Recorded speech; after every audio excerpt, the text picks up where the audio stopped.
This is brutal. The SEC shafted the Florida Gators on this schedule, man.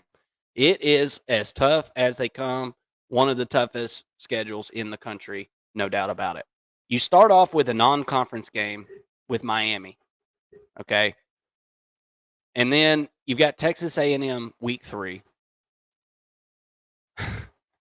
Then you go on the road, Mississippi State. I think that's not going to be a problem. Mississippi State's not going to be very good again. But then you, after your bye week, you've got UCF coming into town. And we talked about it on last week's show, but I'll say it again. With the linebacker core that has went out the door for the Florida Gators, playing UCF is not going to be fun. It's going to be confusing. There's going to be a lot of missed tackles.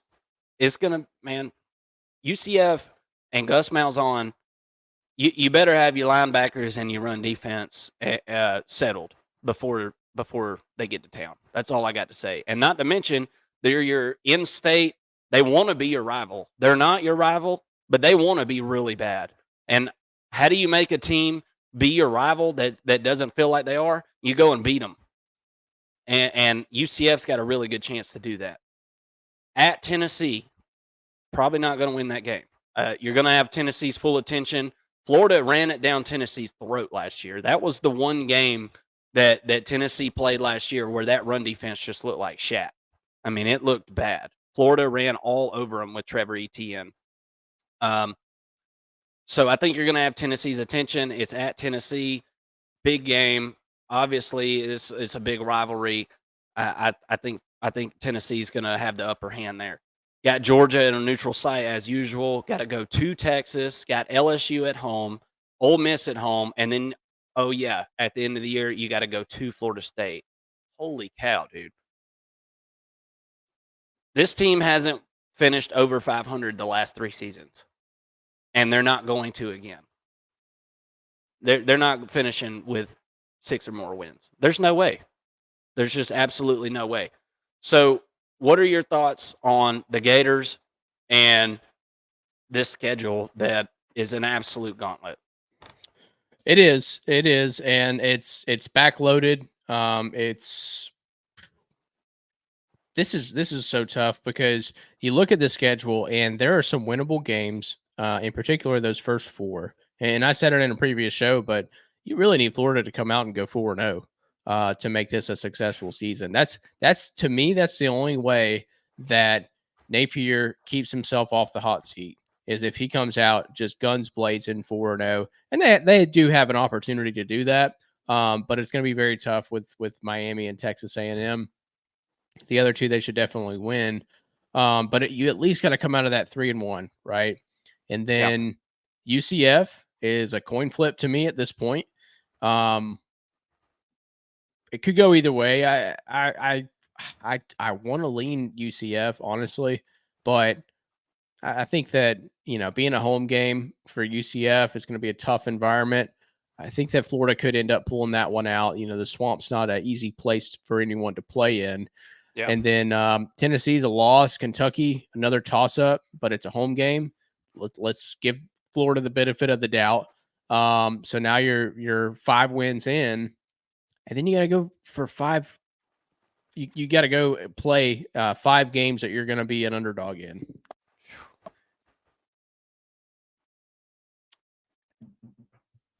Hey, I had you breaking up there for just a second. Those 5 games are unbelievable, though. Georgia, Texas, LSU, Ole Miss, Florida State. That is insane. There is not a team in the country that could go undefeated in that run. I don't think. It's tough to say, I guess. You never say never, but my God, that's tough as hell. And to start the year off with Miami, Miami has this inept ability to be really good in the beginning of the season, and then as the season goes on, it seems like they regress. But if everybody remembers, Miami absolutely waxed Texas A&M's ass that first game of the year last year. And Miami has made a trend of that, of coming out pearl handles blazing to start the year and kind of regress. But Mario Cristobal, I've got questions about his in game. I mean, what big game has he coached and won? There hasn't been a ton, and I understand that. But this guy is a talent accumulator. And at some point, that talent is going to win out. And if Miami continues to bring talent in at the current clip, they're already more talented than the Florida Gators, but they're going to start creating a gap. And I think that Miami is going to be ready to lay the hammer down on the Florida Gators this season. Texas A&M, I talked about it earlier in the episode. I think Texas A&M is a team that is on the rise. I think that they took the trash out to the curb. I feel like they had a really bad coaching staff. I felt like that for a few years. They've got the right guy in there at head coach now, and Mike Elko. They're going to be a tough out. Now, week 3, maybe you catch them whenever they haven't figured everything out yet. But as you said, Florida has got to beat Miami, and they've got to beat Texas A&M, and then win these games that they're supposed to win. Otherwise, it's going to be a sub 500 season, and Billy Napier is going to be gone by October. Yeah, I mean, and sorry about the audio difficulties there, y'all.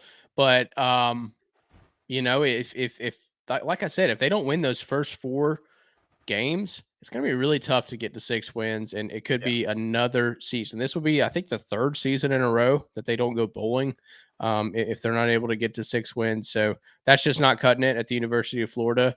I know he inherited a bit of a recruiting mess, but it's never been this bad at Florida, not in recent years at least. And Billy Napier's just kind of driven this thing into the ground at this point. It's going to be tough to get this plane up and keep it from crashing. And in a weird way, like, I'm going to be watching this year and seeing what Florida does. But I not in like a positive way, or it could be positive, but it's like a car crash on the interstate. Like, you have to look at it. You just got to watch. You just got to watch it. I'll just be rubbernecking. It's like, oh God, was that guy's wiener just burned off? God, yeah.